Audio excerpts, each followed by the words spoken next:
बिस्मिल्लाहिर्रहमानिर्रहीम। अस्सलामु अलैकुम वरहमतुल्लाहि वबरकातुहू। मोहतरम नाजरीन गिरामी, आज इंसान अपनी ज़रूरियात के लिए बहुत तगोदो कर रहा है। अपनी ज़रूरियात को पूरा करने के लिए दीवानावार फिरता है और चाहता है कि पलक झपकने से पहले उसकी मुरादें पूरी हो जाएं।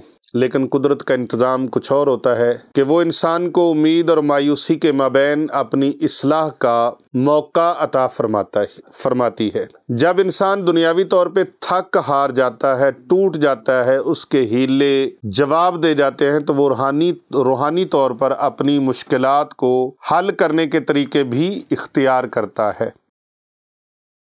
जब दुनियावी तरीके ख़त्म हो जाते हैं, जवाब दे जाते हैं, फिर वो रूहानी तरीकों की तरफ आता है, जिसमें उसकी सबसे बड़ी मुराद दौलत कमाना होती है। इसमें कोई शक नहीं है कि जिन लोगों ने दुनियावी तरक्की के लिए रूहानी तरीका इख्तियार किया, उसमें उन्हें अपनी नीयत के मुताबिक कामयाबी मिली। जिसकी जैसी नीयत वैसी उसको मुराद मिली। और फिर हदीस नबवी सल्लल्लाहु अलैहि वसल्लम है कि इन्नमल आमालो बिन्नियात, अमलों का दारो मदार नीयतों पर है। रूहानी तौर पर जो लोग अल्लाह ताला से जुड़ जाते हैं, अल्लाह रब्बुल इज़्ज़त की रहमतों के साथ वबस्ता हो जाते हैं, उनकी जायज़ मुरादों का पूरा हो जाना इस बात की बय्यन दलील है, गवाही है कि अल्लाह ताला उनकी पुकार को सुनते हैं। अल्लाह रब्बुल इज़्ज़त उनकी पुकार को सुनते हैं और उन पर रब्बे कायनात कुशादगी फरमाते हैं। ऐसे लोग जो मुश्किलात में घिरे हुए हों, ऐसे लोग जो मुश्किलात में फंसे हुए हों, उनके लिए खुदावंदे मुताल की तरफ से रिज़्क़ के असबाब पैदा हो जाते हैं। और जो लोग रब्बे कायनात के फजलो करम पर यकीन रखते हों, तो अल्लाह तबारक व तआला उन्हें कभी मायूस नहीं फरमाते। मोहतरम नाज़रीन गिरामी कदर, जो लोग अल्लाह तबारक व तआला के ज़िक्र से अपनी लो लगा लेते हैं, अल्लाह तबारक व तआला की इबादत के साथ अपने आप को मुज़य्यन कर लेते हैं, अल्लाह ताला की इबादत से पीछे नहीं हटते, जुड़ जाते हैं और रजू कर लेते हैं अल्लाह ताला की तरफ, अल्लाह के कलाम कुरान मजीद फुरकान हमीद की तरफ रजू कर लेते हैं, तो फिर अल्लाह तबारक व तआला की रहमत जो है वो उनको ढांप लेती है। याद रखिए, जिन लोगों के लिए असबाब मौजूद हों लेकिन उन्हें बरूए कार वो असबाब को ना ला सकते हों, और जो बरूए कार ले आते हैं उनके लिए भी रिज़्क़ में कुशादगी बाज़ औक़ात पैदा नहीं होती, तो फिर ऐसे असबाब की तरफ लाजमी देखना चाहिए कि ऐसे क्यों होता है। असबाब भी मौजूद हैं, मामलात भी ठीक है, लेकिन कामयाबी क्यों नहीं।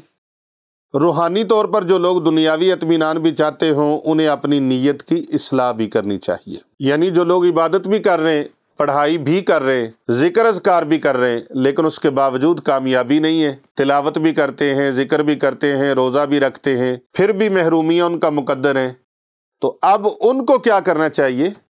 उन्हें अपनी नीयतों की इस्लाह करनी चाहिए, अपने अंदर आजिज़ी पैदा करनी चाहिए, सदका व खैरात करना चाहिए। सदका व खैरात करने से रिज़्क़ बढ़ता है, सदका और खैरात देने से रिज़्क़ में इजाफ़ा होता है, और फिर उसके साथ साथ सदका और खैरात को लाजिम और यकीनी तौर पर वो आप जारियो सारी करें और नेक लोगों की खिदमत करें, औलिया की खिदमत करें, उलमा की खिदमत करें, सालिहीन की खिदमत करें, हुफ़ाज़ो कुर्रा की खिदमत करें, उलमा की खिदमत करें, ताकि उन नेक लोगों की दुआएं आपके हक़ में मकबूल हो जाएं।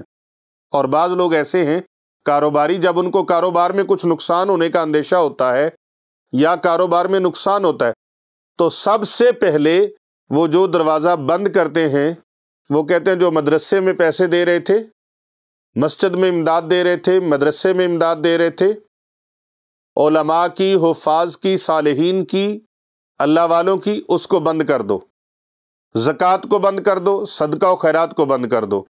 جب آپ کی وجہ سے ان کے اوپر فائنینشلی طور پر تنگی آتی ہے تو اللہ تبارک و تعالی بجائے رزق بڑھانے کے پھر آپ کا رزق بھی تنگ فرما دیتے ہیں۔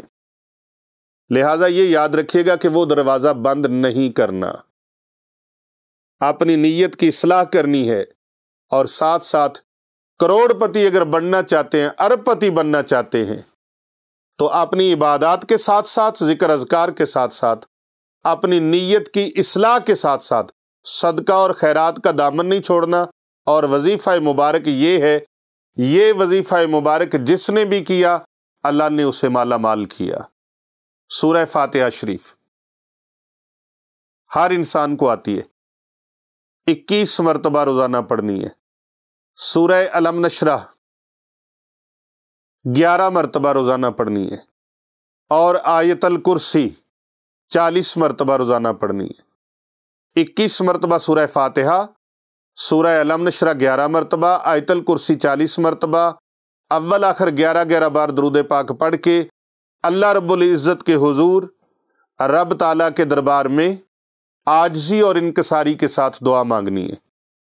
پھر رب کائنات کے دربار میں دیکھیے مقبولیت بڑھتی ہے، اور قبولیت کا شرف بڑھے گا، اور انشاءاللہ تعالی جو مقصد رکھ کے آپ نے اللہ سے دعا مانگی ہے وہ مقصد آپ کا پورا ہو جائے گا۔ روحانی وظائف پڑھنے والوں کو جب دنیا میں ترقی نصیب ہوتی ہے تو پھر میں بتاتا چلوں کہ انہیں چاہیے کہ وہ اللہ کے دیے ہوئے رزق میں سے اس کی مخلوق کو بھی اس رزق میں شامل کر لیں۔ جب شامل کر لیں گے تو اللہ کا وعدہ سچا ہے کہ جو بندہ خیرات اور صدقات کرتا ہے اس کے رزق میں اللہ عز و جل اضافہ فرما دیتے ہیں، اور جو اپنا رزق کھولنا چاہتا ہے وہ یہ کام کرے کہ اللہ کے بندوں پر رزق کو کھول دے۔ جب اللہ کے بندوں پر رزق کو کھولے گا تو اللہ تبارک و تعالی اس کا رزق کھول دے گا، اللہ اس کا رزق بند نہیں فرمائے گا۔ میرا مشاہدہ ہے جو دوسروں کو مالی پریشانیوں میں ڈالتا ہے اللہ پاک پھر اس کو پریشان کر دیتا ہے، اور جو دوسروں کو مالی پریشانیوں سے نکالتا ہے اللہ کے خاص طور پہ صالح بندوں کو تنگ نہیں کرتا، ان کو مالی پریشانیوں میں گھرے ہوں تو ان کی مدد کرتا ہے، ان کی خدمت کرتا ہے۔ تو اللہ تبارک و تعالی ایسے لوگوں کے مالی خسارے ختم کر کے ان کے مال کو اللہ تبارک و تعالی بڑھا دیتے ہیں، اللہ تبارک و تعالی ان میں اضافہ فرما دیتے ہیں، یہاں تک کہ اس کی جہاں تک سوچ کی پرواز بھی نہیں جا سکتی اللہ تبارک و تعالی اسے اس قدر امیر ترین بنا دیتے ہیں۔ تو آج ہی اگر آپ کروڑ پتی بننا چاہتے ہیں، ارب پتی بننا چاہتے ہیں، تو اللہ کے خزانوں میں کسی چیز کی کوئی کمی نہیں ہے۔